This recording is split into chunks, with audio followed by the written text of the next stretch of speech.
Anfitrión. Ahí está, y empezó. Se ve que anda ¿Grabaste? ¿Estás grabando? grabando. Sí, se Claro. supone que sí, ahora sí. Bueno, allá vamos. Vamos a ver qué logramos. Bueno, entonces, lo que yo le había comentado es que tenía una citosina y una DNA metiltransferasa, lo que hace es incorporar una citosina al carbono 5, un grupo metilo al carbono 5 de la citosina.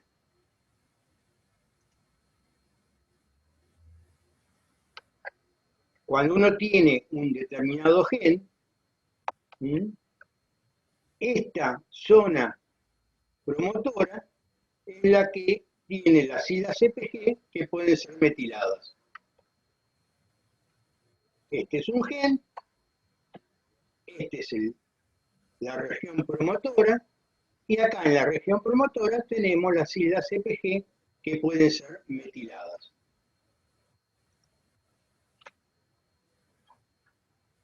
Esto ya lo habíamos charlado la otra vez, que es cuando en un gen tengo la región promotora con las islas CPG que se metilan.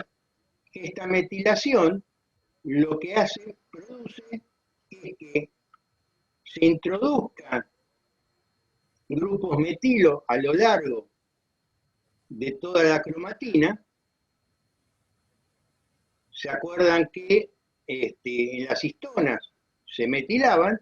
Y lo que hacían era que la cromatina se empaquetara, y este empaquetamiento de la cromatina lo que hace es que sea imposible que la maquinaria transcripcional se une a la cromatina y por lo tanto este gen pueda ser transcrito.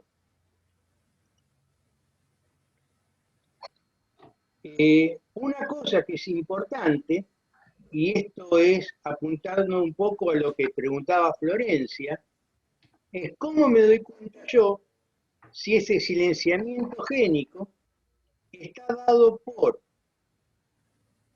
una modificación a nivel de la secuencia de ADN, o sea, una mutación, o tiene que ver con un proceso de metilación. Para resolver eso, lo que se hace es un tratamiento con bisulfito sódico, y donde la respuesta de la citosina metilada y no metilada es diferencial, es distinta, y por lo tanto, si es un silenciamiento debido a una mutación, tiene un comportamiento, y si es un silenciamiento debido a la metilación del ADN o de la citosina, tiene otro comportamiento. Como eso no es un problema de secuencia, yo no lo puedo resolver mediante la técnica de la reacción en cadena de polimerasa, o sea, PCR, porque en la PCR me va a dar un problema de secuencia, pero no me va a dar información hasta sobre el estado de metilación.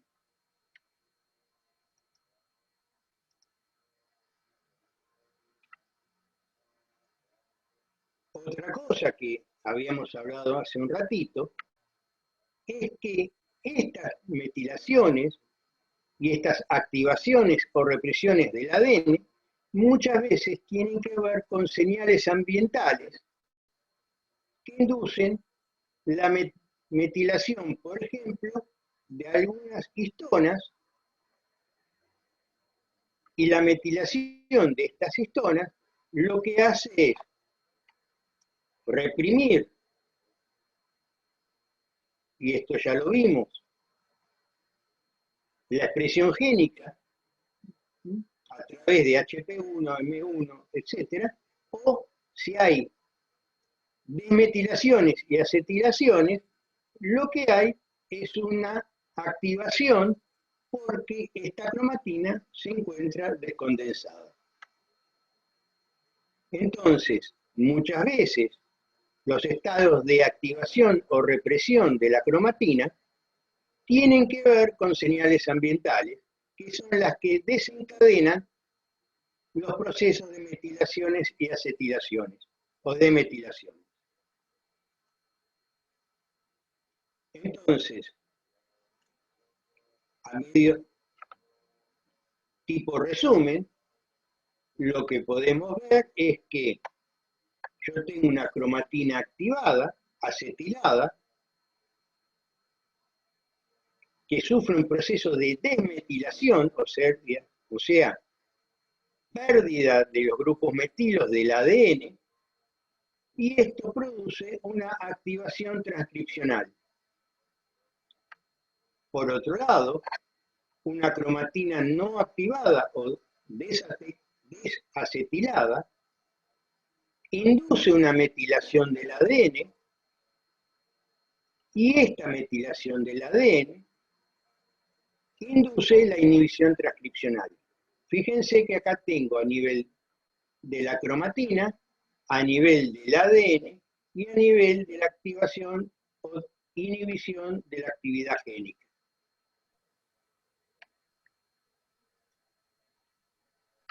Profesor, ¿cuál sería un ejemplo de señal ambiental que desencadene esa metilación o acetilación? Estrés. Dame un ratito. Florencia, dame un ratito.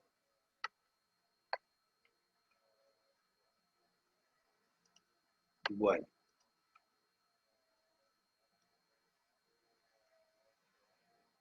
Vamos a hablar de impronta genómica y heterocromatina facultativa.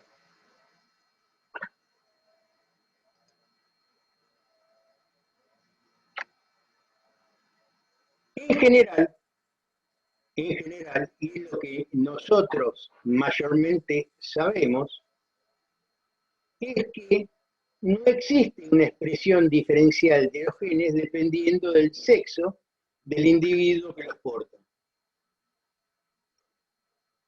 Sin embargo, lo que se vio que hay un número relativamente reducido. Nosotros dijimos que había unos 30.000 genes, ¿sí?, dentro de el genoma humano, a través del proyecto de secuenciación del genoma humano, y de esos 30.000 genes hay un número relativamente reducido, unos 100 genes, que son regulados y transcriptos de forma monoalélica. ¿Qué significa? Acá me tengo que meter en la genética. Mariana me va a disculpar, y me va a disculpar con César, que me meta donde no debo, pero quiero que les quede este concepto. En todo individuo diploide, y no vamos a ver que todos los individuos, no todas las especies son diploides, lo vamos a ver más adelante, tenemos dos alelos o dos variantes de cada gen. Una proveniente del genoma materno y otra proveniente del genoma paterno. Por lo tanto, somos dialélicos. Tenemos dos alelos que pueden ser iguales o distintos para cada gen. Hay determinados genes, unos 100 más o menos, entre 80 y 100 genes aproximadamente, o sea, pocos pero importantes, que se comportan de forma monoalélica. ¿Qué significa esto? Que dependiendo del sexo del individuo, uno de los alelos se encuentra silenciado y solamente está activo uno de los alelos, o bien el proveniente del genoma materno o bien el proveniente del genoma paterno. O pueden ser que la actividad de ambos sea distinta. A esos genes, que ya repito, son pocos, son de 80 a 100 genes, pero que vamos a ver que tienen importancia, se llaman que son genes imprintados o marcados, que tienen una impronta, que tienen una marca. Y su patrón de expresión depende de su origen, si es de origen materno o si es de origen paterno. ¿Se entendió? Aunque se escuche entrecortado. Sí. Ya les digo, son pocos genes. Son pocos genes. Pero vamos a ver que tienen implicancias a nivel de enfermedades que son bastante significativas. Profe, una consulta. Sí. Si bien nosotros heredamos un alelo materno y un alelo paterno, no todos nos expresan los dos. Siempre uno es recesivo. A ver, Miriam, Mirta, me voy a meter en donde no debo y después voy a salir. ¿Se acuerdan que yo les dije que yo tenía un aparatito que usaba, que me lo pasaban la gente de Men in Black? Esos que yo digo las cosas y después lo aprieto y ustedes se olvidan. Sí. Bueno, voy a usar el aparatito de Men in Black. Hay 3 tipos de relaciones génicas. Ustedes ya las conocen, que son dominancia completa, codominancia y semidominancia. ¿Sí?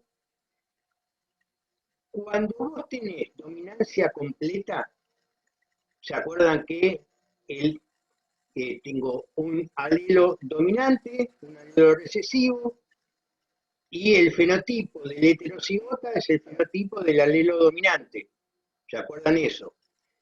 Significa que el alelo recesivo no se expresa. Si yo tengo un alelo dominante que me da, no sé, flores rojas, y el alelo recesivo me da ausencia de pigmento rojo, con que yo tenga solamente un alelo que me da el rojo, las flores van a ser rojas. Por lo tanto, el homocigota dominante y el heterocigota va a ser rojo, y el homocigota recesivo va a ser blanco porque tengo ausencia de pigmento. Si yo tengo codominancia, lo que pasa es que se expresan los dos.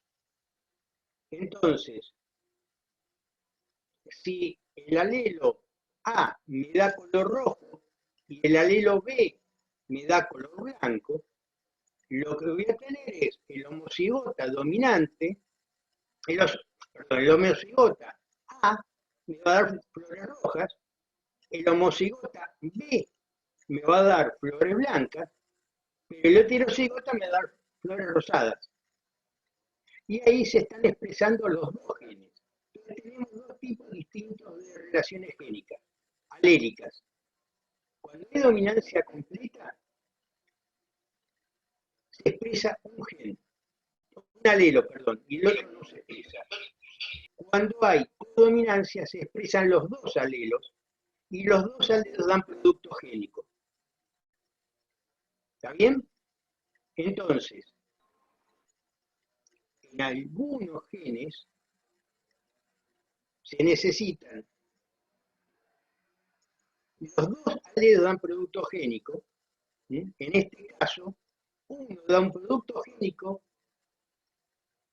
si el alelo es proveniente del padre, y otro da otro producto génico si es proveniente de la madre. Entonces, en uno, como es monolélico, uno no se expresa porque está metilado el alelo proveniente de la madre y se expresa solamente el alelo proveniente del padre porque no está metilado. y en el otro se da la situación inversa. Por eso en estos casos estamos hablando que son monoaléricos, porque el alelo proveniente de uno de los dos progenitores se encuentra silenciado por metilación. ¿Sí? Después vamos a hablar de terapias génicas y terapias epigenéticas para, para contestar un poco lo que planteaba Florencia. Profe, sí, María. eso puede llevar a algún tipo de enfermedad, ¿verdad? Sí, señora. Bien. Porque ayer me hizo recordar que estaba mirando una película que la mayoría de los compañeros del aceite de Lorenzo, que solo lo transmitía por la mamá, él lo heredó solamente de la madre. No sé si es lo mismo, pero me llevó a eso. Sí, sí, sí, sí. Sí.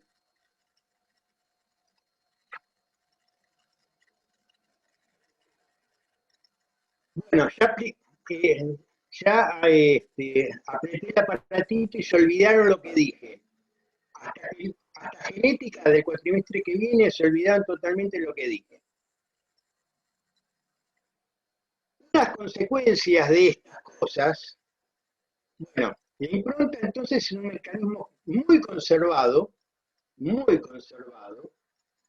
los mamíferos placentarios. Incluso hay problemas de implantación de la placenta cuando no se da el proceso de impronta. Quiere decir que, por ejemplo, si yo tengo, ¿se acuerdan los viejos clones que decían que si yo agarraba una célula de un hombre que quería clonarse, y a partir de esa célula de un hombre obtenía muchos clones de ese hombre o lo mismo de una mujer? Bueno, el problema es que tiene que haber, y se vio después de muchas pruebas y errores, que tiene que haber un borrón de las marcas epigenéticas para que esos clones puedan progresar, porque si esas células diploides provenientes de solamente células somáticas de un hombre o una mujer no tienen las dos improntas, por lo tanto, esos clones no pueden proseguir su desarrollo placentario porque son rechazados por la placenta que los contiene.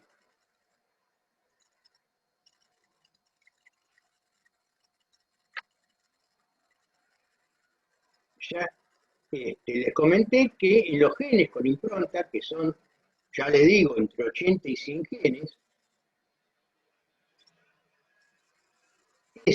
uno está silenciado y el otro está activado. Todo esto tiene mucha importancia en el desarrollo del embrión y en el desarrollo placentario.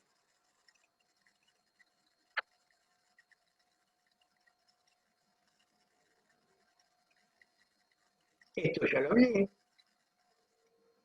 Esta impronta, yo vuelvo a repetir lo mismo, pero con distintas palabras para que un poco más se entienda. Cuando se da las gametas, cuando se producen las gametas, o sea, la ovogénesis y la espermatogénesis, se borran las marcas epigenéticas, se borran todo lo que son las marcas epigenéticas, porque para que se pueda luego formar el cigoto, no debe haber esas marcas para que tenga la totipotencialidad ese cigoto de diferenciarse. Ya en el embrión, en los primeros estadios del embrión, se regeneran esas marcas epigenéticas a través de la dimetil, DNA metiltransferasa tipo A y tipo B, que lo que hacen es de nuevo introducir grupos metilos.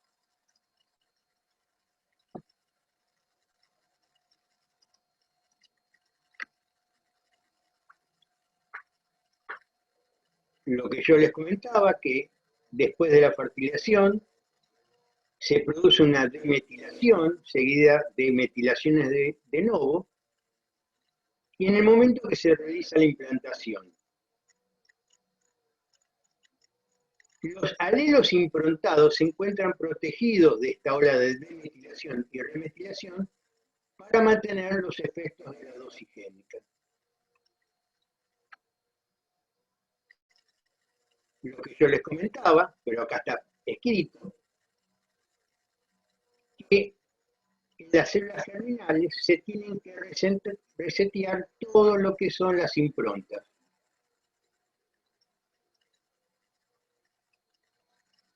¿Se acuerdan que cuando hablamos de cromatina, yo les comentaba que en los espermatozoides la cromatina era distinta y se encontraba distintamente empaquetada?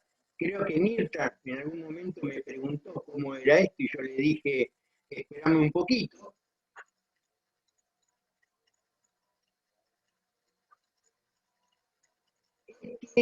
En la cromatina de los espermatozoides, las histonas, tales como nosotros las conocemos, son removidas de ese espermatozoide y son sustituidas por otras proteínas que son proteínas de transición TP1 y TP2. Luego, estas proteínas de transición son reemplazadas por proteínas nucleares que son las protaminas. Todo esto se da porque en el núcleo espermático es un lugar crítico para que se produzcan procesos de metilaciones y demetilaciones. Y esto lleva a que ciertos genes se metilen y lleguen al cigoto con un distinto estado de metilación. Y el estado de metilación paterno. Acuérdense que en cada espermatozoide encontramos solamente un genoma. El viejo resultado de la meiosis, que bajaba a la mitad el número cromosómico. Por lo tanto, lo que voy a tener en los espermatozoides son genomas monoalélicos. Y estos genomas monoalélicos sufren en ciertos genes procesos de metilación que luego van a llevar al cigoto.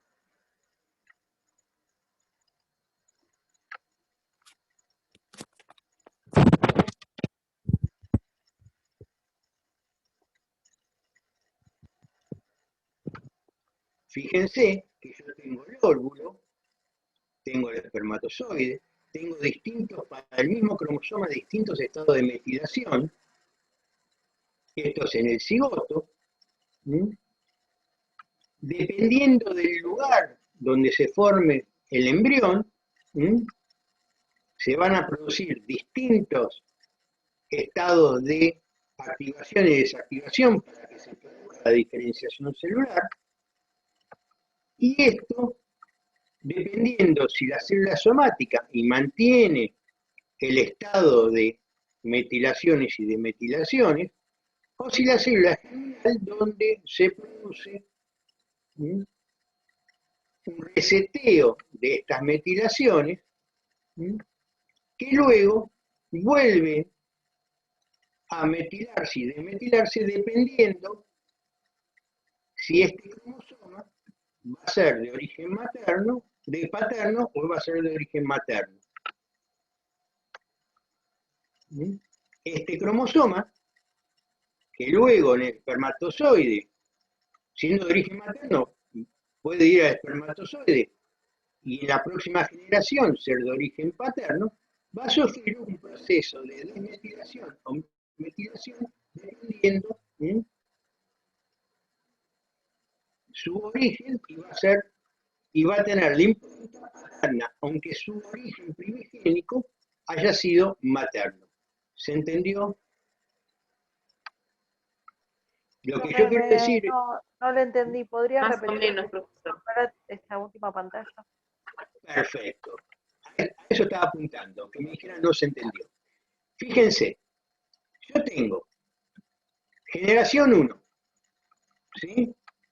Esto es el óvulo y esto es el espermatozoide. Tengo un cromosoma que va a ser de origen materno y un cromosoma que va a ser de origen paterno. Se produce la fecundación, se produce el cigoto. Esto trae un estado de metilación o no, dependiendo del cromosoma. Este trae un estado de metilación o no, dependiendo del cromosoma. ¿Sí? Entonces tengo el cigoto, donde este es de origen materno y este de origen paterno. Se produce el embrión y se produce la diferenciación celular. Estas células que provienen de acá, algunas van a ser células somáticas y algunas van a ser células gaméticas. Por lo tanto, estos cromosomas en las células somáticas van a salir con su patrón de metilación o de metilación, y en las células gaméticas se va a dar un reseteo de esas marcas epigenéticas,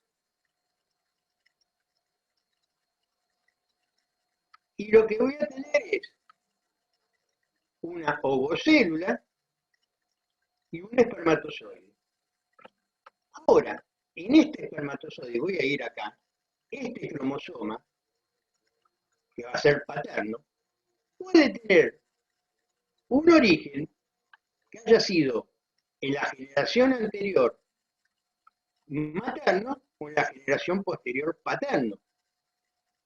¿Se entiende? Este cromosoma pudo venir de acá o pudo venir de acá. Por lo tanto, su marca epigenética, aunque sea el cromosoma cuyo origen es de acá, puede llegar a ser distinto. Y este cromosoma, su origen, pudo haber sido este o este. Si fue este, perdió esta marca, y recuperó una marca como si fuera materno.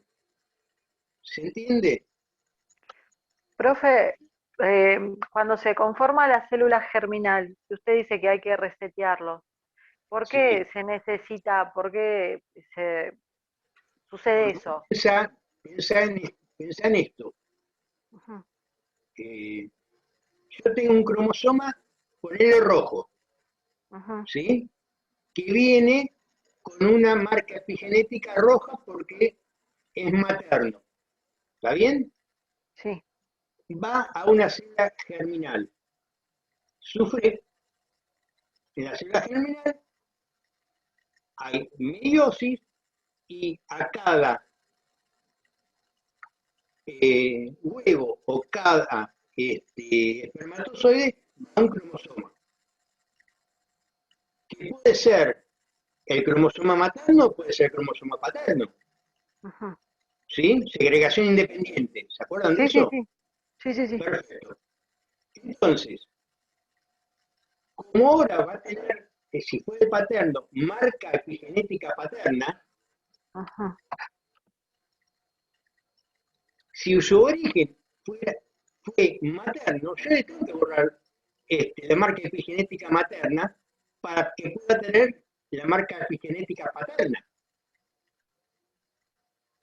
Porque si no, mantendrían la marca epigenética de cromosoma materno, que fue su Como origen. que no Ahora habría ya, variabilidad. no, lo que habría es que yo tengo un cromosoma paterno con marcas maternas, si no le hago el reseteo. Ujú. Como que se los neutraliza de cosas que con las que ya venía. Claro, le tengo que borrar, le tengo que hacer un lavado de cerebro, ponerle en esos términos. ¿Está bien? Tengo Bueno, que decir, olvídate que vos eras materno, ahora sos paterno. ¿Sí, Janina? bueno, sí, sí, sí, sí, lo sigo masticando, pero va mejor. Bueno, profe. el asunto es así. Una pregunta con esto también. ¿Y la marca paterna siempre es la misma? Sí, Ajá. ¿Y la materna sí. también? La materna también. Genial. Dependiendo si el origen es materno o paterno, la marca es la misma. Lo que pasa es que si yo tengo un cromosoma que en esta generación, el cigoto, era materno, para que este cromosoma materno, ¿m?, pueda pasar a la próxima generación en un espermatozoide, le tengo que borrar la marca epigenética materna para meterle la marca epigenética paterna. ¿Se entiende? Le tengo que sacar lo que era de materno para poder poner lo que es de paterno. Es como que se le saca la etiqueta para después ponerse la nueva etiqueta que corresponda si es XX o XY. Perfecto, perfecto, nunca mejor dicho, Damián. Gracias. Profe, ese cambio de etiqueta que están hablando es, por ejemplo, la expresión de rasgos femeninos, por así decirlo, como el desarrollo de ovarios, de útero, No, eso los caracteres sexuales sí. primarios, ¿a eso? eh, ¿O me estoy yendo para otro lado? te está yendo para un costado, está yendo en la misma dirección, pero por la colectora, no está yendo por autopista principal. Bueno, ¿Está listo, bien? entonces, no hay problema, Néstor, dejamos ahí. Pero estamos ahí, no, lo que tiene que ver con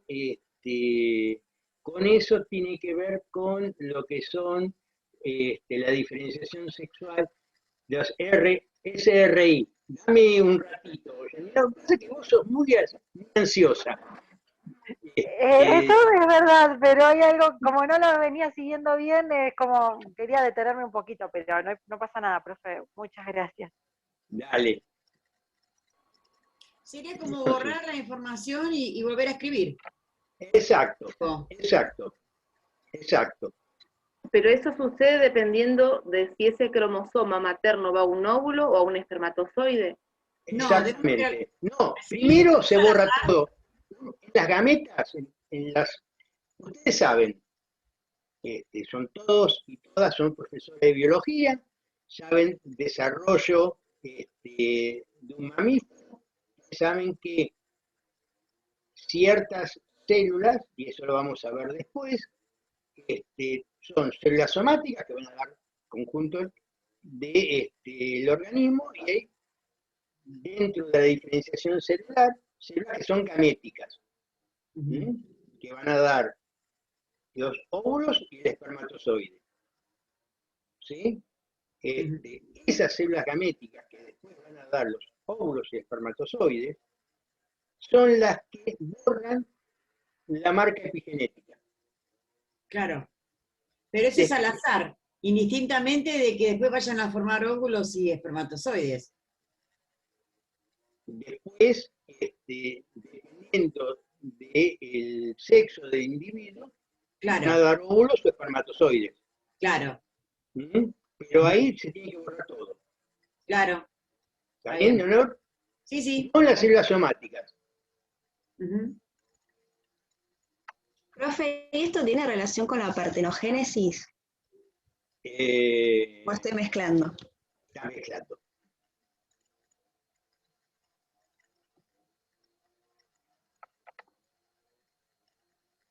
Fíjense que acá yo tengo un estado de metilación que puede ser bajo o alto.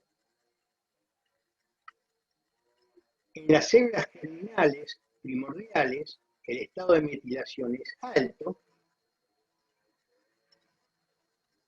Baja en las gametas, cuando se forman las células germinales,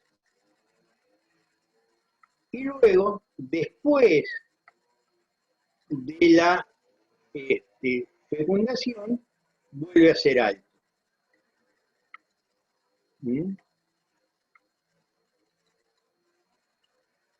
Esto no tiene demasiado.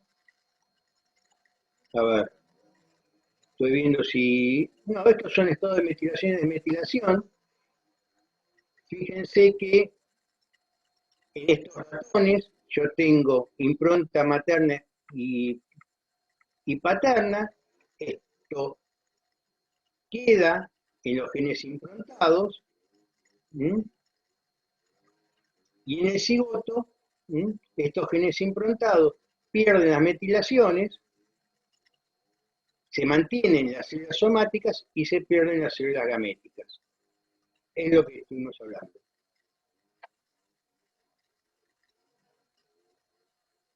¿Qué pasa? Una consecuencia directa de la impronta, que es una haploidía funcional, es que los genes improntados son susceptibles a asociarse con enfermedades. ¿Por qué? Porque si yo tengo que uno de los alelos maternos o paternos está delesionado o está que no se puede expresar, yo puedo perfectamente asociar una determinada enfermedad a un determinado cromosoma materno o paterno. Yo sé que es complicado, ahora lo vamos a charlar. A ver, si tiene que ver algo como, por ejemplo, con el... ahí se me fue el nombre de la enfermedad esta que no pueden ver en colores. ¿Cómo se llama? ¿No es por ahí? ¿Daltonismo? No es por ahí. Daltonismo. Ah, El pensé que venía por ahí. es otra cosa, capaz que lo ven con César. Mariana, ¿lo ven con César del daltonismo? Mariana. Daltonismo no tiene más que ver con lo que es la relación con el sexo, que se va a dar más predominantemente. ¿Por qué? Porque son mutaciones que tienen que ver, que están en el cromosoma X. Por lo tanto, en general, como las hembras tienen 2 cromosomas X y el silenciamiento, eso lo vamos a ver en un ratito, el silenciamiento de esos cromosomas X es al azar. Si yo tengo un alelo funcional, lo más probable es que la hembra no sea daltónica, a menos que sea homocigota para los alelos del daltonismo. En cambio, el macho, que tiene solamente un cromosoma X, si está mutado, la visión del rojo y del verde, lo más probable es que lo que es daltónico. Por eso, los hombres mayormente son daltónicos por tener solamente un cromosoma X, son ciegos al verde y al rojo, mientras que las hembras, a menos que sean homocigotas, no son daltónicas porque uno de los 2 cromosomas X que están activos suplanta al que está mutado. Eso es esencialmente esto. Por ejemplo, tenemos los síndromes. Esto es clásico, está en todos los libros cuando hablan de epigenética, que es los síndromes de Prader-Willi y Angelman. El fenotipo se debe a la pérdida de una región cromosómica en el cromosoma 15. No importa cuál es, hay una deleción, o sea que un pedacito del cromosoma 15 falta. Y dependiendo si ese pedacito del cromosoma 15 que falta tiene origen materno o paterno, los fenotipos son distintos. Por ejemplo, los pacientes con síndrome de Prader-Willi presentan hipotonía pre- y postnatal, presentan una conducta obsesiva compulsiva por la comida, por lo tanto son obesos, tienen estatura baja, tienen hipogonadismo, y acromidria. Los pacientes de Angelman también se los llaman chicos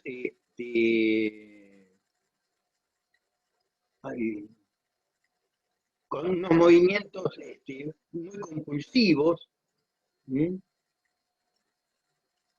tienen retardo severo, comportamiento autista, epilepsia severa y microcefalia. Fíjense, esto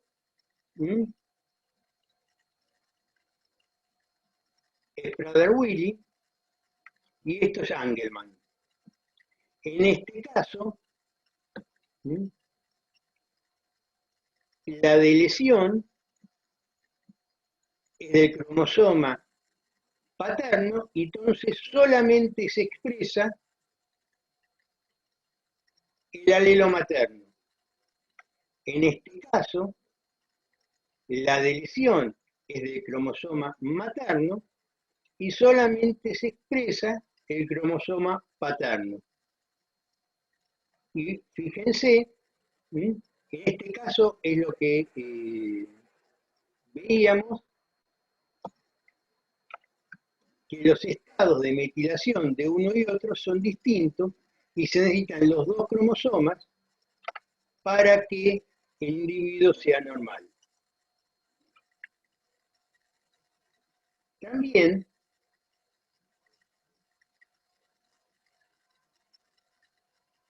y esto se da en muy baja proporción, tenemos diploides ginogenéticos y androgenéticos. ¿Y qué son los diploides ginogenéticos y androgenéticos? Son aquellos que yo les comentaba que cuando se quisieron hacer los primeros casos de clonación y se tomaba una célula de macho, una célula de hembra, no necesariamente humana, puede ser de cualquier animal, lo que se vio es que debía haber un reseteo de la impronta genética, porque si no, si tengo dos copias del genoma materno, estas dos copias del genoma materno implantadas en una matriz, lo que pasaba era que mostraban un pobre desarrollo de membranas extraembrionarias,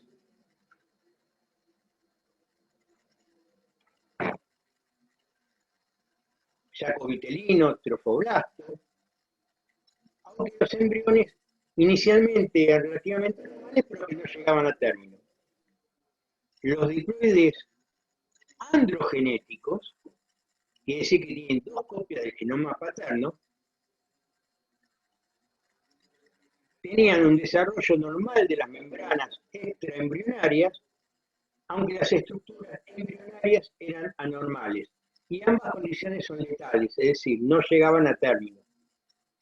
Uno no podía tomar, por ejemplo, una célula de hembra, una célula de macho, implantarla en una hembra y que llegara a término el embarazo. Porque todas esas marcas epigenéticas que habíamos hablado antes impedían el desarrollo término. Este es el desarrollo normal. Tengo un cigoto que tiene un genoma masculino y un genoma femenino. El tejido embrionario es normal. Existe un saco vitelino normal y un trofoblasto normal. Si yo tengo un cigoto ginogenético, o sea que tengo dos genomas maternos, el tejido embrionario es relativamente normal, pero tanto el saco vitelino como el trofoblasto son no normales. Y si tengo un cigoto androgenético, o sea que tiene dos genomas masculinos, el saco embrionario y el saco vitelino son totalmente anormales, aunque el trofoblasto pueda ser relativamente normal. En todo caso, todas estas condiciones son letales.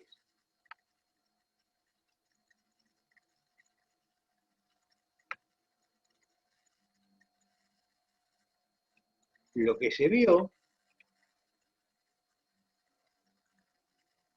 es que existe una región de metilación diferencial donde los genes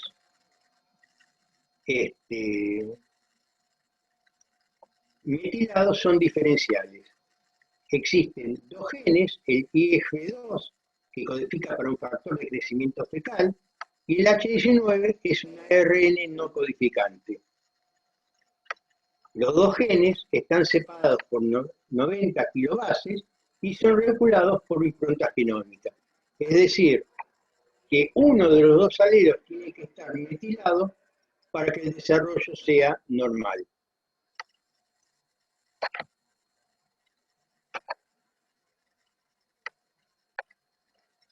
En uno, el cromosoma paterno está reprimido,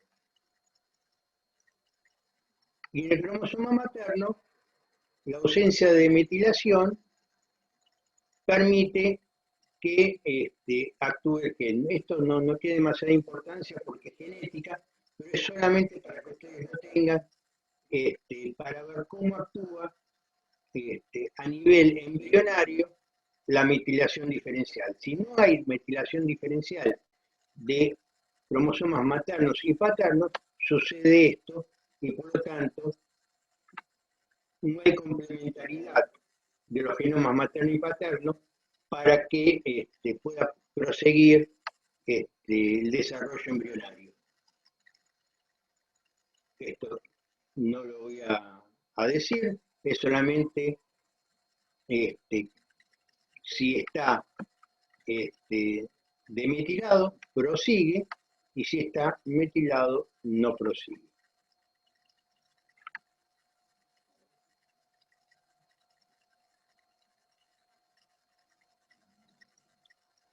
Esto está muy relacionado con lo que es la impronta placentaria.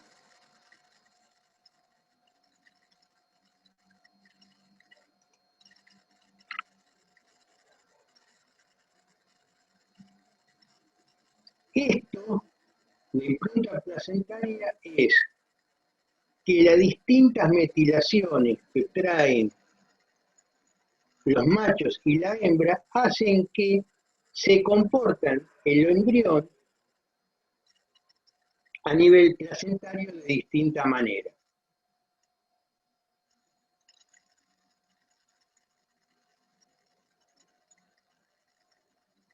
La impronta paterna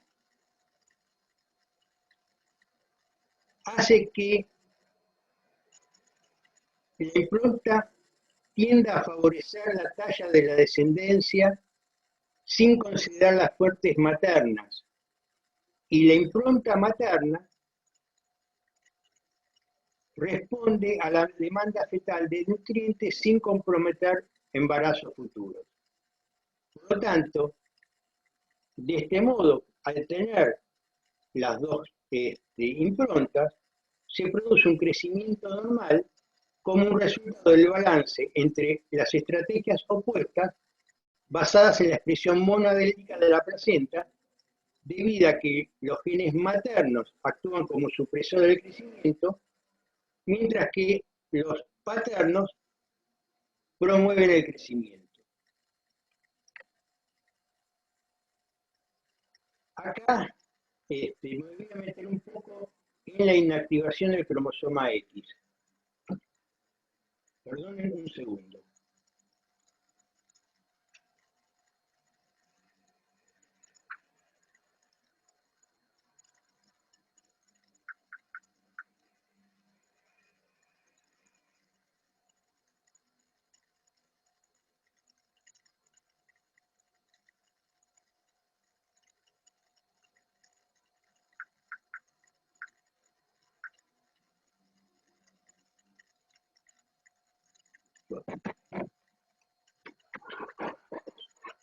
Todos conocen a Mary Lyon. Mary Lyon es la que descubrió y describió por primera vez la expresión diferencial o el silenciamiento de los cromosomas X. Ella estaba estudiando roedores y vio que en roedores, dependiendo del sexo, existían distintos pelajes para los individuos. Es lo mismo que vemos nosotros en los gatos cálicos, que cuando sabemos que el gato es naranja... ¿Puedo repetir todo lo que dijo de vuelta, que no se escuchó casi nada? Bueno, volvemos. Gracias. De nada. Mary Lyon es la que escribió por primera vez... acá tenemos a Marily. Marily, ¿vos querés hablar con los amigos?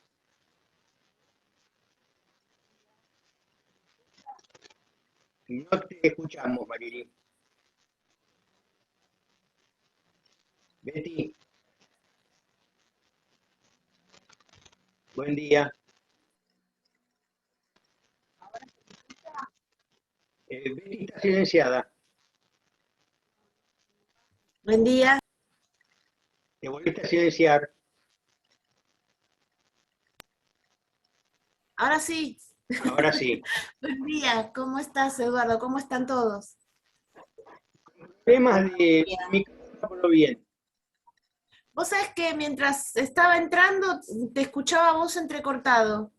Sí, tengo un problema de conexión, pero bueno. A ver si Marily ya tiene sonido. ¿Tengo sonido? Ahí está, se te escucha bien. Bueno. Un poquito bajo, pero se escucha. ¿Me escuchan bajo? ¿Sí? Ahí está mejor, ¿no? Bueno. Primero, ¿se me escucha? ¿Puedo hablar o no? Sí. Bueno. Primero, buenos días a todos. Gracias, Eduardo, por darnos este espacio en tu espacio, un minutito. Pero la verdad que queríamos volver a saludarlos porque fíjense que nos vimos tan poquito, recién cuando empezaba la cruzada, y no es nuestra costumbre tener tan poca conexión con todos ustedes, con los alumnos. Habitualmente nosotros los sábados solemos encontrarnos con los alumnos, charlar un rato, desearles suerte, ver cómo andan, y esto la verdad que nos está impidiendo estas costumbres. Así que primero pensaba, nos vieron un solo día, no saben ni cómo nos llamamos, ¿no? Y bueno, mi nombre es Marily y el otro es Betty. Y nosotros lo que ejercemos es la coordinación de la carrera de la licenciatura. Es decir, por más que ustedes quizás no nos vean, sepan que nosotros estamos atrás de todas las cuestiones. Y también queríamos que ustedes sepan que estamos a su disposición. Ahora bien. Gracias. Bueno. Adelante, ahí se lo escucha mejor, parece. Bueno, mejor así. Estamos hablando de Mary Lyon. Mary Lyon es la primera que describió el proceso de silenciamiento en forma aleatoria de uno de los dos cromosomas X de las hembras de mamífero. Ella lo que estuvo haciendo era trabajaba con unos roedores y vio que dependiendo del sexo del roedor, el pelaje del mismo era diferente. Es lo que yo les comentaba recién de los gatos calicó, que si uno ve un gato que es naranja, negro y blanco, ya sabe que no es gato, sino que es gata. Y eso tiene que ver por los genes naranja y negro que están en el cromosoma X Y por eso, dependiendo de qué cromosoma esté activo en qué momento, se da un patrón de coloración muy particular. Ahora lo vamos a ver. Entonces, a esta altura de la soirée, todos sabemos que a nivel de cromosomas sexuales, la determinación del sexo en mamíferos está dado por que las hembras son XX y los machos son XY. Eso lleva, si no habría ningún mecanismo de compensación de dosis, a que las hembras tendrían 2 dosis de productos génicos de los genes que se ubican en el cromosoma X, mientras que los machos solamente tendrían una dosis de producto génico de ese cromosoma X. Por lo tanto, se da un proceso de compensación de dosis en los cuales las hembras silencian uno de los 2 cromosomas X, y ese sistema permite que ambos sexos tengan la misma dosis génica de los productos de los genes de los cromosomas X.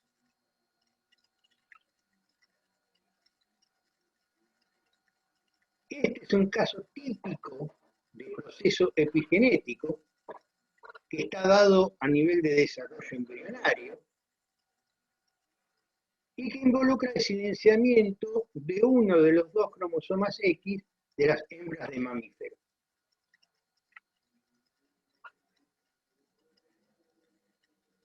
Si ustedes se fijan en lo que vendría a ser un embrión primitivo, en el trofoendodermo y en el endodermo primitivo se observa una inactivación preferencial del X paterno, mientras que en el resto de la masa celular la inactivación es al azar, pudiendo inactivarse tanto el cromosoma materno como el cromosoma paterno.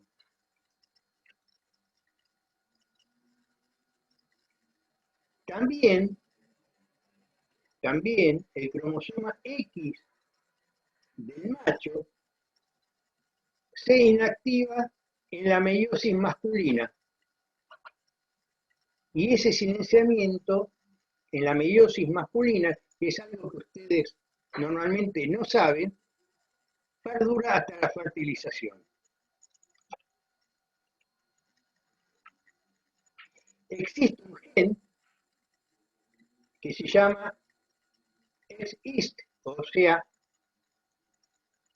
inactivación del X, que actúa en la inactivación de uno de los 2 cromosomas X de la hembra. Antes de la inactivación de los cromosomas X, en el cigoto primitivo, tenemos los 2 X activos. Más o menos a este nivel se ubica el locus de el gen de la inactivación del X. Hay una elección aleatoria de los X maternos o paternos. Este gen produce una proteína, o mejor dicho, produce un RNA. Este RNA, que no es un RNA que se transcriba, que se traduzca en proteína, se transcribe pero no se traduce, lo que hace es cubrir a todo el cromosoma X y promover lo que habíamos visto en las clases pasadas de la metilación de las histonas H3 en lisina 9 y que esas lisinas 9 metiladas se asocian a HP1 y producen la heterocromatinización de prácticamente todo el cromosoma X.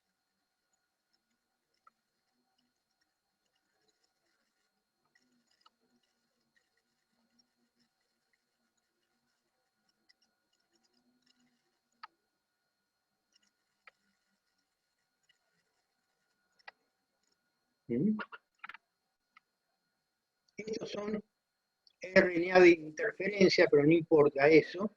Pero lo importante es que este gen produce un ARN y este ARN cubre al cromosoma y este cubrimiento del cromosoma por medio de este RNA lo que hace es inducir la metilación de histona H3 en lisina 9 y por lo tanto asociarse a HP1 y producir la heterocromatinización de todo el cromosoma X. Acuérdense, también vimos que por los elementos frontera, algunos genes escapaban a esta heterocromatinización. Esto es lo que nosotros llamamos heterocromatina facultativa.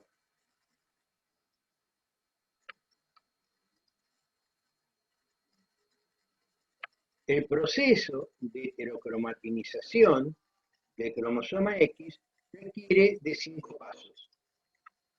Primero, el conteo.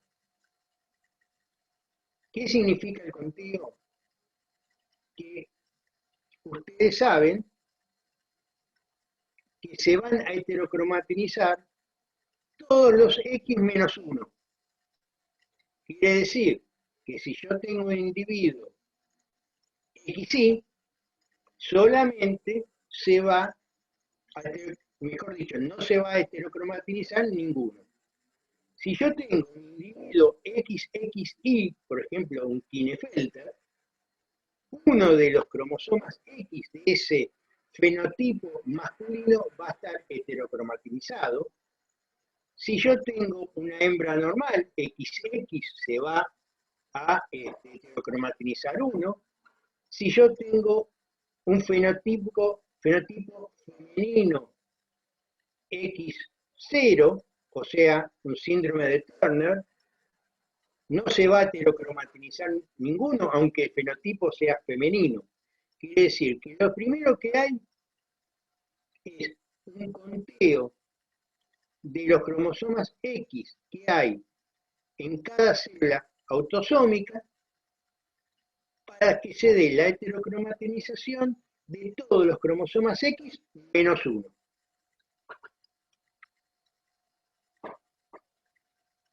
La lección donde se decide cuáles de los cromosomas X se inactivan, si es el materno o el paterno. Ya vimos que en la parte exterior del embrión se heterocromatiza el de origen paterno, mientras que en el interior del embrión la heterocromatinización es al azar.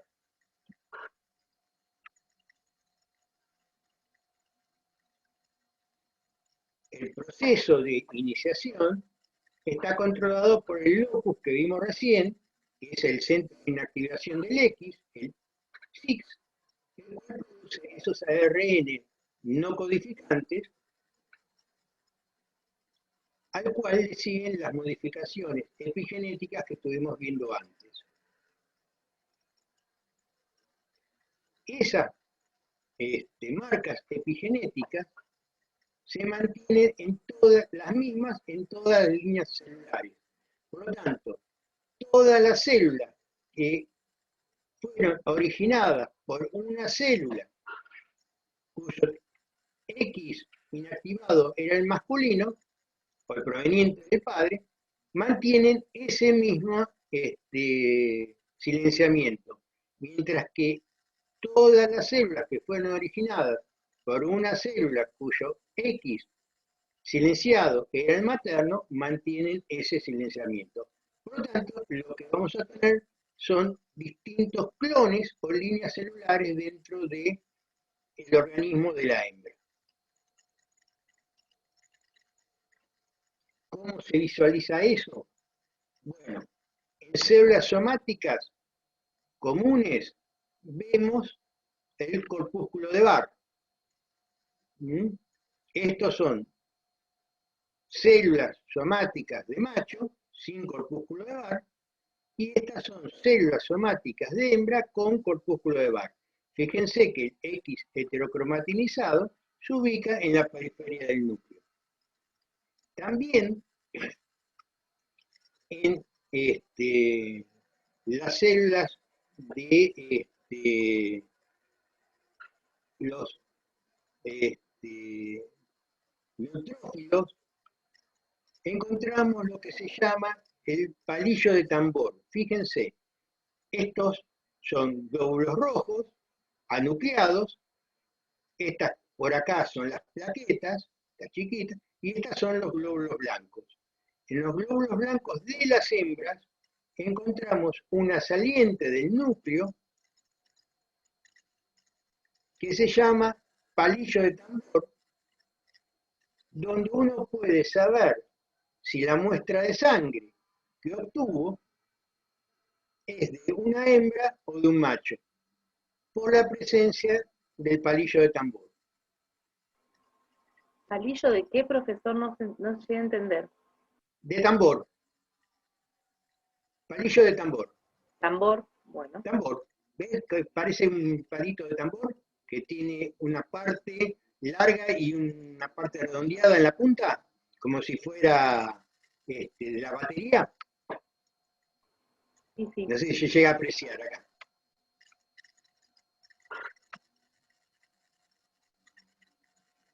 En las células germinales de los machos. ¿Le puedo hacer una consulta a ver si entendí bien? Sí. Usted dijo que en las células internas del embrión se selecciona aleatoriamente o el gen X paterno, o el cromosoma X paterno o el cromosoma X materno.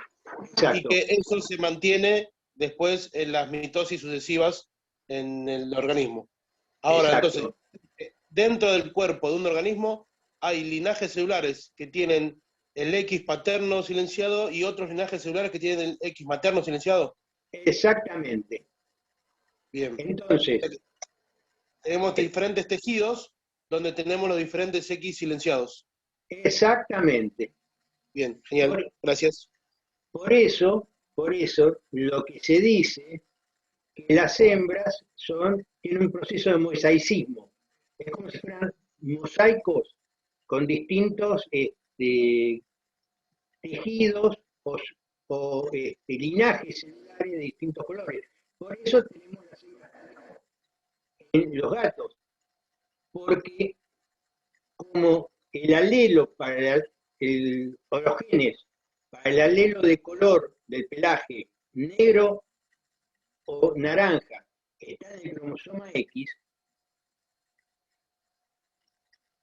una hembra heterocigota para el color de pelo va a tener cromosomas con el alelo naranja y cromosomas con el alelo negro. Dependiendo qué cromosoma está inactivado en ese linaje celular, va a expresar manchones de pelo negro o manchones de pelo naranja. Lo que decía Damián, dependiendo del linaje celular se va a expresar uno u otro alelo. Entonces, por eso tenemos los pelajes. Si alguien me pregunta por el pelo blanco, eso está en otro cromosoma y tiene otro sistema de relaciones de dominancia.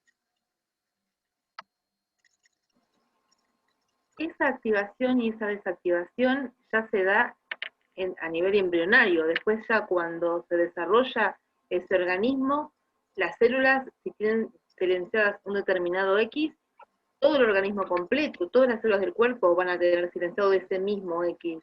Sí. O en partes del cuerpo se da diferentes cosas, ¿no? No. Todo lo que sea linaje celular, o sea, todas las que sean descendientes de una célula, van a llevar el mismo X inactivado, a nivel somático. A nivel gamético no. A nivel de las gametas están los dos cromosomas X activos. ¿Está bien? Porque tienen que proseguir a la próxima generación. ¿Eso no sería lo que es, antes hablábamos de la impronta genética? Por supuesto. Ah. O sea, cuando queda, digamos, queda uno de los X inactivado, eso se mantiene también, lo mantiene, lo siguen manteniendo. Hasta la gameta. La gameta no.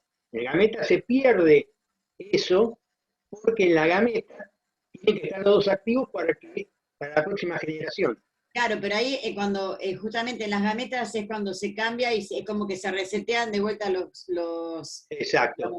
Cromosomas y quedan como volver a escribir otra vez, como decía yo antes. Exacto. Está bien.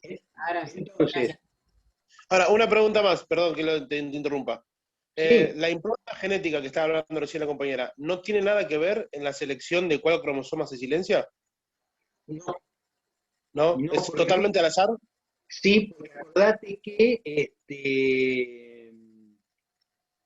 lo que hubo fue que después se silencian al azar, solamente el paterno se silencia en las regiones externas del embrión, pero eso tiene que ver con marcación posterior. En las gametas están todos sin ningún tipo de marca. En el X masculino, de X del espermatozoide, se da un silenciamiento transcripcional para formar el cuerpo XY. Pero esto se da al finalizar de la meiosis y luego lo que se da es que cuando forma ya el espermatozoide se pierde esa marcación. Fíjense, esto es una meiosis, en este caso es de ratón, no importa, es un mamífero, y esto que ustedes ven acá,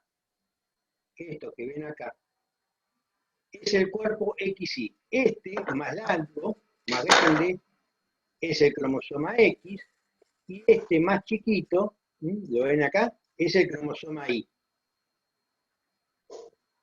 Fíjense que acá, si se acuerdan de meiosis, señores y señoras profesoras, se acuerdan que en la meiosis se aparean los cromosomas homólogos.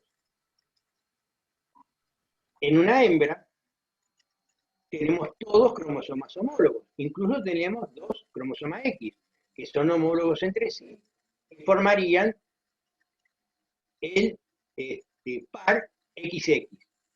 En machos tenemos todos los cromosomas autosómicos apareados de a dos, pero tenemos un X y tenemos un Y, que tienen que aparearse para que se dé una correcta segregación de los cromosomas. Ya lo vamos a ver cuando veamos meiosis. Entonces, el cromosoma X se tiene que silenciar para poder aparearse con el cromosoma X y formar lo que se llama cuerpo XY. En una época a esto se lo llamaba vesícula sexual.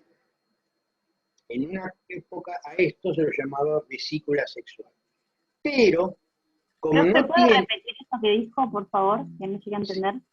Sí.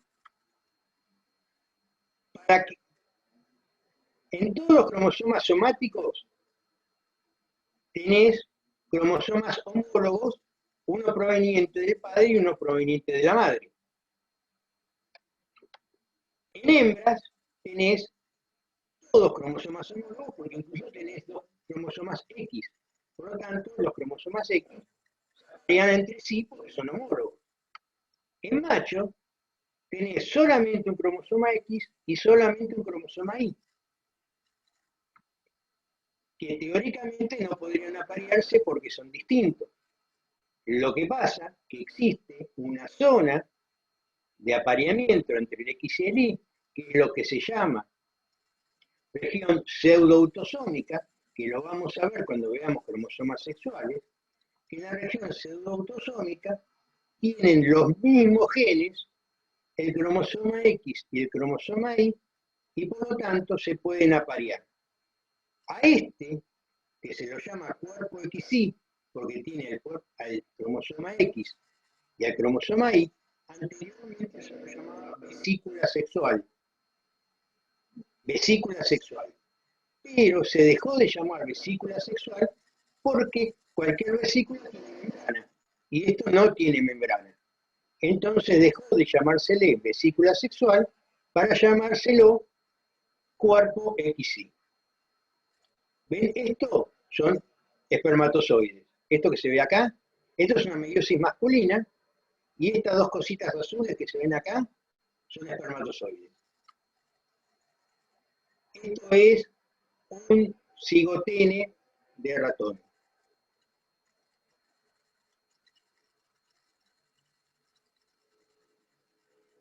Bueno, vamos a dejarlo esto. ¿Se entendió lo que es la inactivación del cromosoma X? ¿Cómo se da? Esto se combina con lo que vimos de heterocromatina facultativa cuando vimos heterocromatina, cuando vimos la parte de cromatina. Y acá un poco lo que me planteaba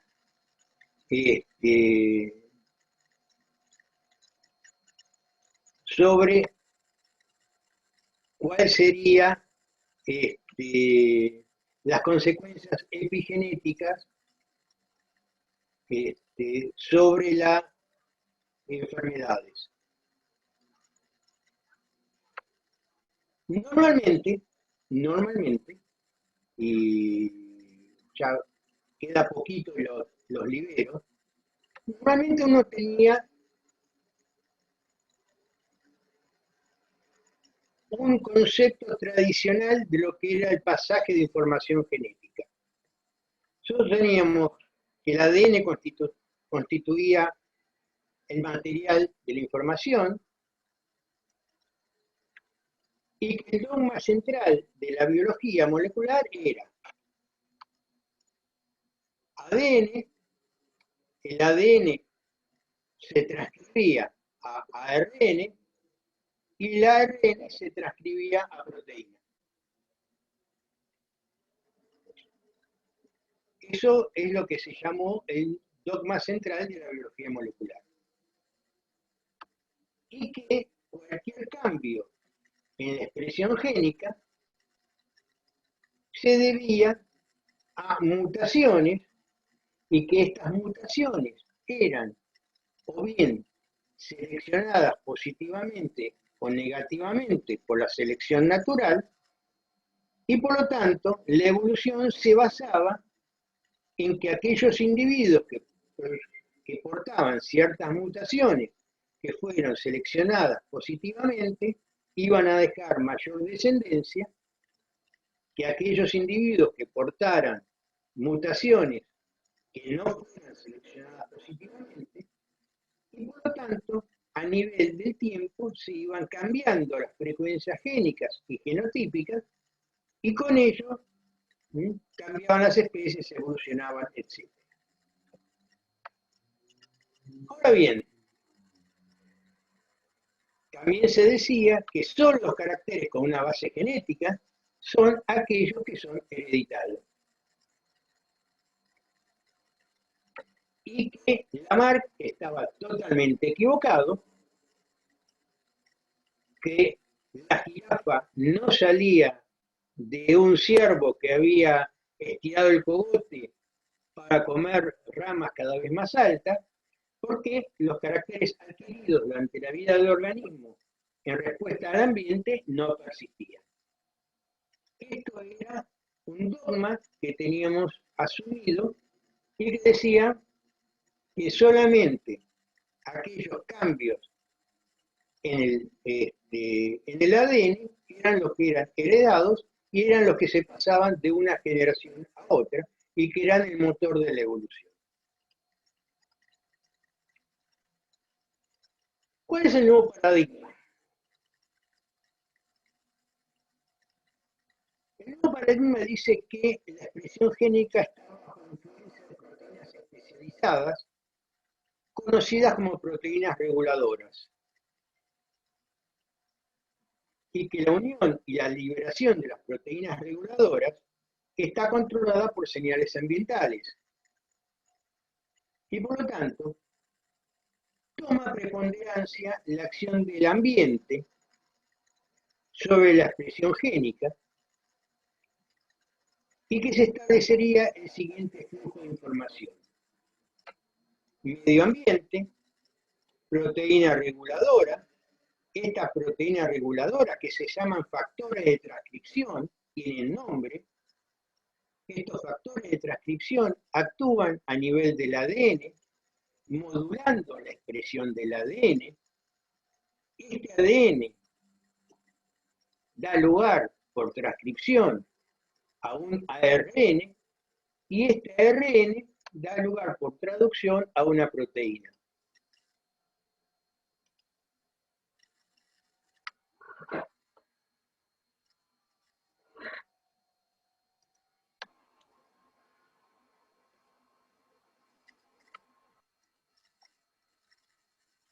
Entonces, ¿cuáles serían los cambios heredables?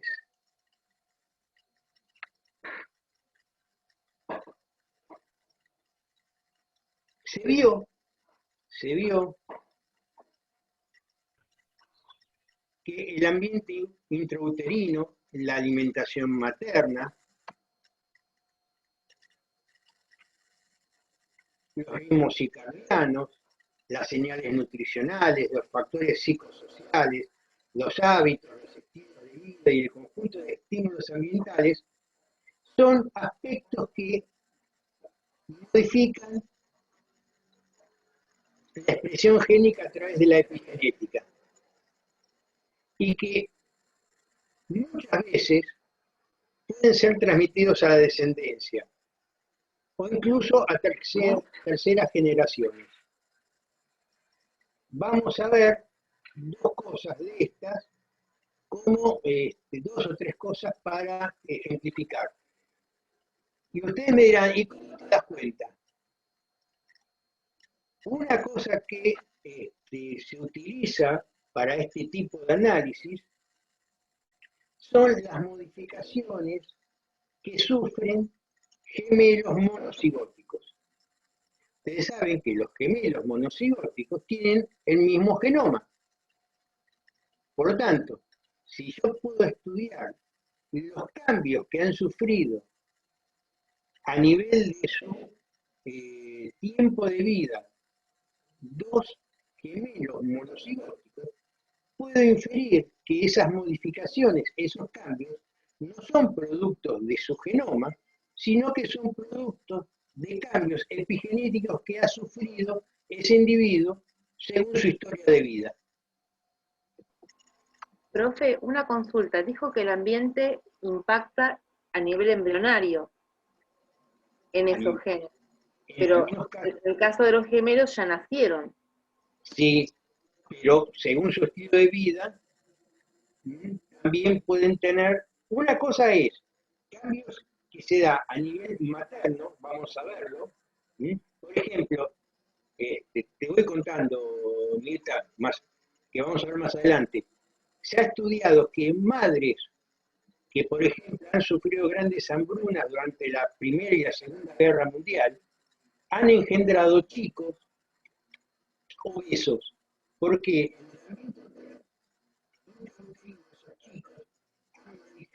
modificaciones que le permitían un mayor aprovechamiento de los escasos nutrientes que proveía la madre. Y esas modificaciones que han sufrido los embriones a nivel intrauterino, luego se han visto que esos chicos mantenían esas modificaciones de máximo aprovechamiento de nutrientes en su vida adulta y en muchos casos eran obesos.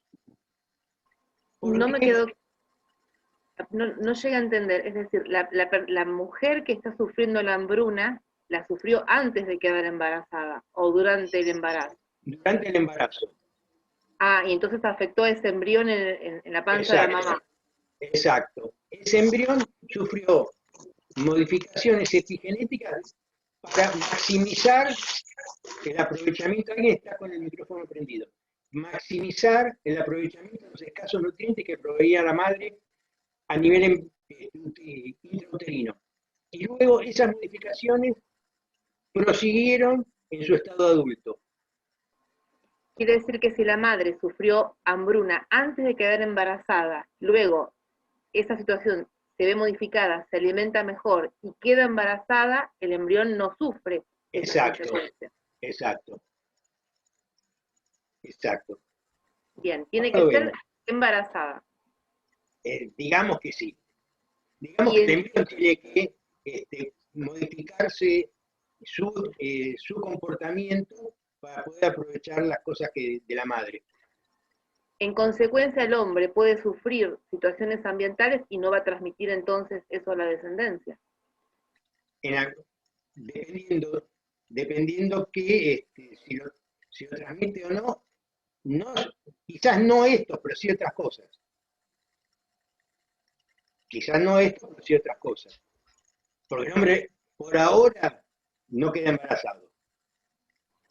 Consulta, profe, en mi caso yo tengo mi hija con esquizofrenia. Sí. ¿Y eso cómo es? Porque yo tuve un embarazo de 10 y nunca hubo problema. Y ella a partir de los 13 tuvo su primer brote psicótico. Está bien, pero todo eso pueden ser modificaciones que haya sufrido después del nacimiento. No todo tiene que ver con el embarazo. No, pero como un ejemplo. En realidad no tenemos a nadie que haya tenido esta circunstancia. No hay ningún pariente, digamos que no podemos tomarlo como si fuese genético. Por eso te digo, lo más posiblemente que le hagan, si tenés posibilidad, consultar a tu médico si puede hacer algún examen de metilación de algún gen. A ver si es un proceso que se da epigenético por metilación o desmetilación de algún gen promotor. ¿Tendría que hacerme yo el análisis o a ella? A ella. Perfecto. A ella. Gracias, porque es buen dato ese. Fíjate. Entonces,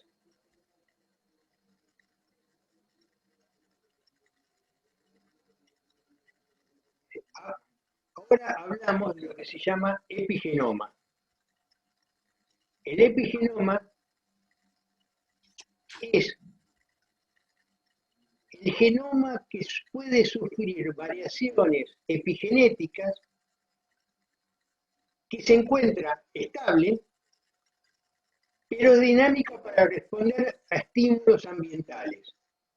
Y estos estímulos ambientales pueden alterar la expresión de estos genes. Es lo que yo les comentaba antes de algunos cánceres que se dan por estrés, que se disparan por estrés.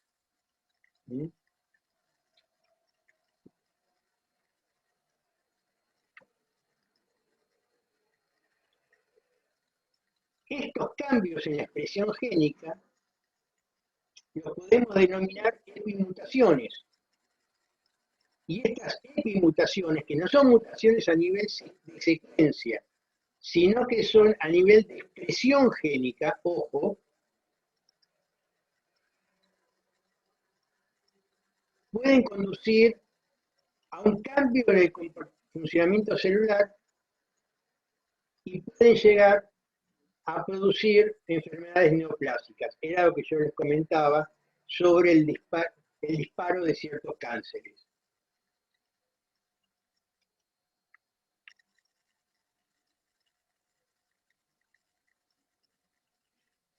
Ahora les voy a ir comentando algunos trabajos. Hay un trabajo del año 2009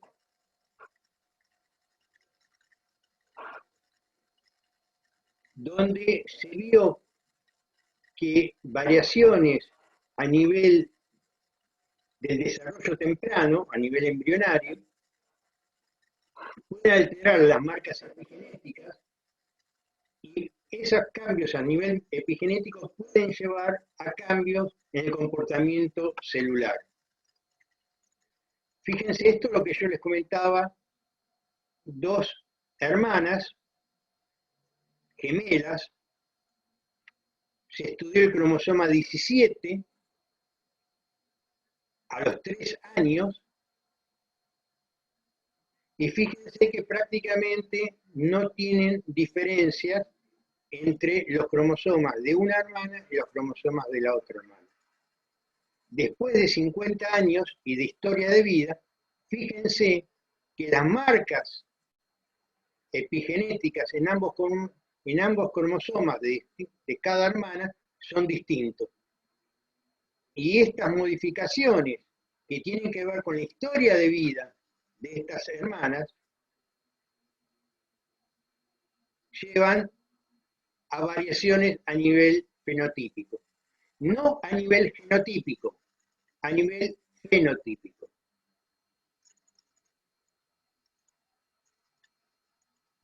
Profe, ¿el cromosoma 17 es por algo en particular? No, ¿O se puede hacer con cualquiera? Se puede hacer con cualquiera. Esto lo hicimos en el 17. Bueno, algunas enfermedades metabólicas debidas a variaciones epigenéticas. Existe lo que se llama la hipótesis de Baker sobre enfermedades metabólicas. Es lo que yo te comentaba antes, Jimena.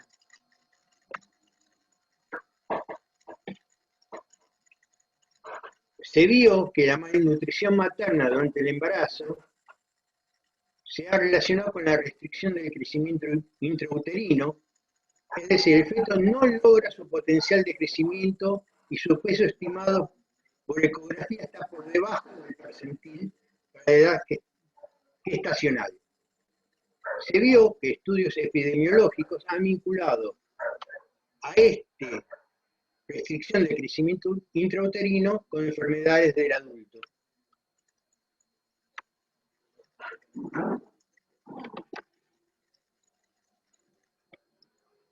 Se vio, por ejemplo, Baker vio que chicos nacidos en Inglaterra entre 1911 y 1930, que tuvieron bajo peso al nacer, y al año de edad tuvieron riesgo aumentado de muerte por enfermedad cardiovascular y accidente cerebrovascular.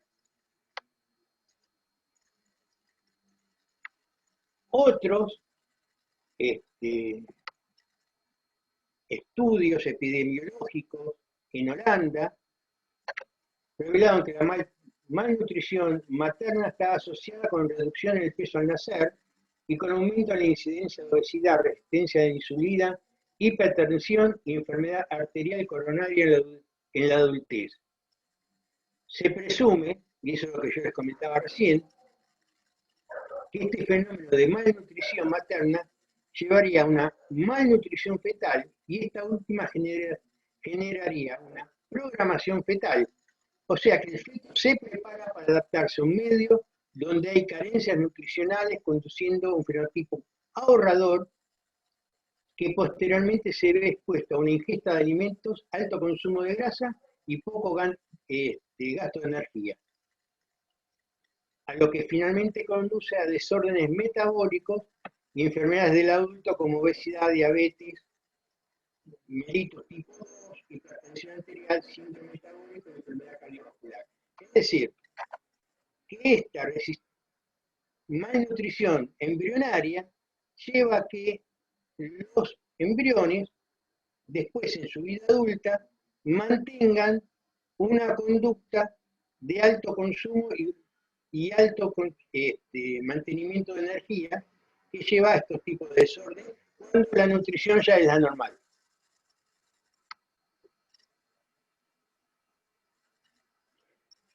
En el año 2008 vieron que estos chicos tenían cambios en el IGF-2. ¿Se acuerdan que hablamos el otro día que eran pasivos a ser metilados? Entonces, los individuos expuestos y no expuestos a estas hambrunas vieron que tenían variación en la metilación de este gen y por lo tanto fue una forma de probar la hipótesis de Baker y que tenía que ver con modificaciones epigenéticas.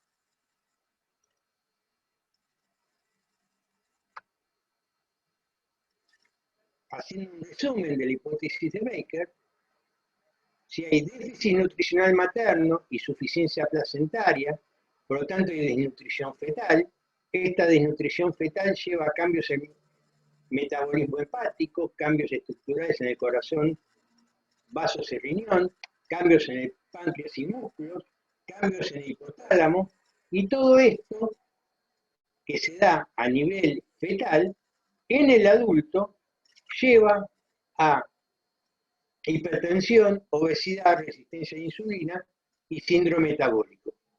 Quiere decir que estos cambios que sufrió el feto en este ambiente materno, cuando nace y tiene los nutrientes normales, mantiene este fenotipo ahorrador o este comportamiento ahorrador que lo lleva a estos síndromes de enfermedades metabólicas porque mantuvo este tipo de comportamiento. Y haciendo un estudio entre individuos que sufrieron estas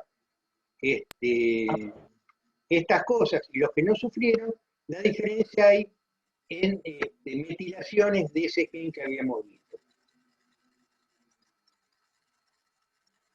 Esto para vos, Leonor. Lo que se vio es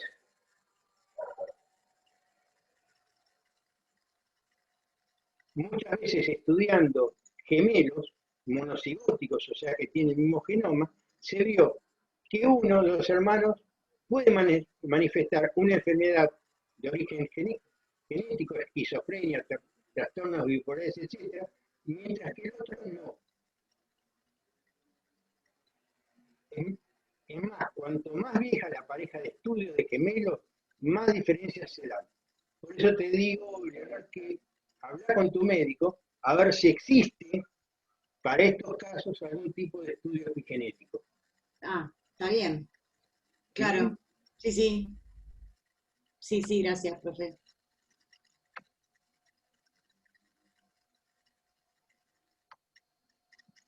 Y bueno, una explicación plausible es justamente esto, que las señales ambientales actúan a través de proteínas reguladoras sobre la expresión de ciertos genes, a través de metilaciones o desmetilaciones. También se ha estudiado enfermedades autoinmunes, tales como artritis reumatoidea, espondioartropatías, lupus eritrocinoso sistémico, que esto tenga que ver con humo de tabaco, infecciones previas, agentes físicos, etc.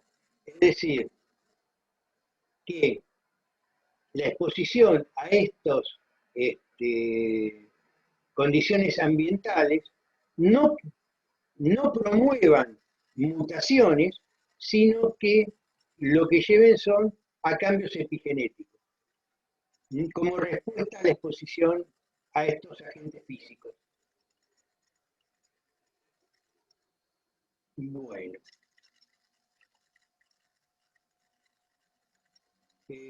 Vamos a dejar acá porque si no se va a hacer muy complicado. A ver. No. Vamos a dejarlo acá. También lo que vio sobre el trastorno bipolar es que adultos diagnosticados de trastorno bipolar y con antecedentes de maltrato infantil correlacionaban estos casos con un aumento en la metilación de un gen.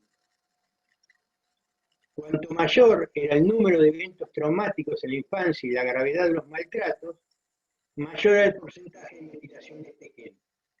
En consecuencia, esta metilación y el impacto de las vías HPA pueden empeorar el trastorno bipolar, a lo mismo que ha pasado con el trastorno límite de la personalidad. Y esto se vio a través de unas ratas, donde, fíjense, estos son trabajos relativamente nuevos. Rod Lubin colocaron crías de ratas con ratas adultas que se mostraban estresadas y que tenían comportamientos abusivos hacia las crías. Y vieron que las crías que sufrían estos comportamientos abusivos por parte de las ratas, es totalmente experimental, producían alteraciones de larga duración en el estado de metilación del gen del factor neurotrófico del cerebro. Y este gen producía una proteína que tenía que ver con la plasticidad neuronal y el establecimiento de la memoria. Quiere decir que estas condiciones ambientales que sufrían las crías producían alteraciones en el comportamiento de ciertos genes. Y esto no tenía que ver con mutaciones, sino que tenían que ver con cambios epigenéticos.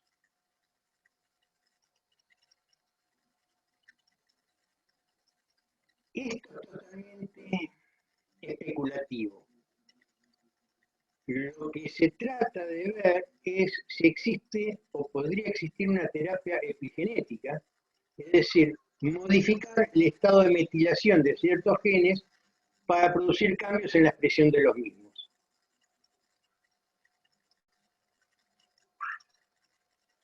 Habría que ver si hay desarrollado para algunas enfermedades, quizás sí, otras no, la existencia de enzimas reguladoras de las modificaciones epigenéticas.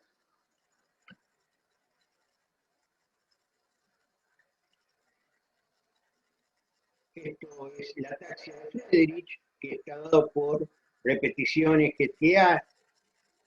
No importa esto. Bueno. Y esto lo que quería mostrarles es cómo ha cambiado el paradigma de la evolución y la relación entre Darwin y Lamarck. Ojo, lo de Lamarck es en forma no real. Uno dice que yo tengo el medio ambiente a través de la selección natural, actúa sobre el genotipo, y este genotipo va a dejar, actúa sobre el fenotipo, y que la selección natural, actuando sobre el fenotipo, lo que hace es variar las frecuencias genotípicas. Esto sería la teoría sintética y moderna de la evolución.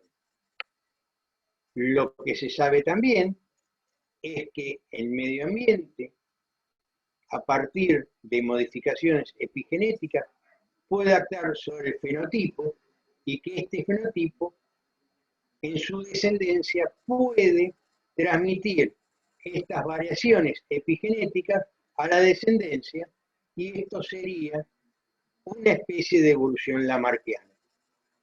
O sea que vuelve a ponerse en el tapete la posibilidad de la herencia de los caracteres adquiridos. Si bien Lamarck lo planteaba en otro contexto, se pone nuevamente sobre el tapete la herencia de los caracteres adquiridos.